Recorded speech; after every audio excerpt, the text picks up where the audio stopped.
What's up everyone? I'm Max Dalton, and in this video I'll show you how to run the Windows Update Troubleshooter.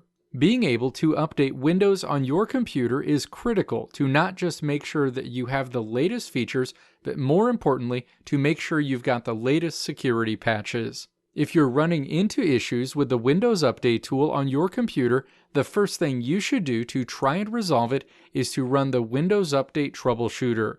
The Windows Update Troubleshooter resolves most detected issues immediately and will make you aware of issues that require your action.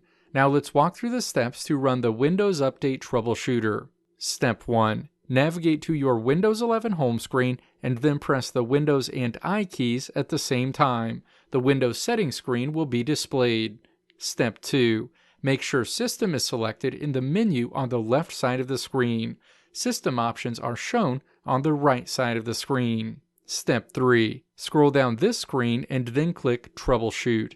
The Troubleshoot screen is displayed.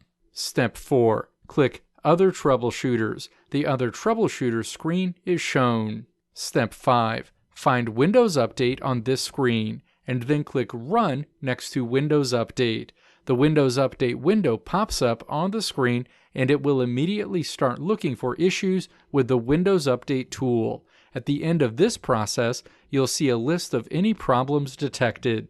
Step 6. Click Close and try running the Windows Update process again to see if your problem is resolved. Let me know if this video helped you out in the comments below. If you liked what you saw here, click the video links on the right side of the screen to check out another video. Or click the logo on the left side of the screen to check out my tutorial website at www.maxdalton.how.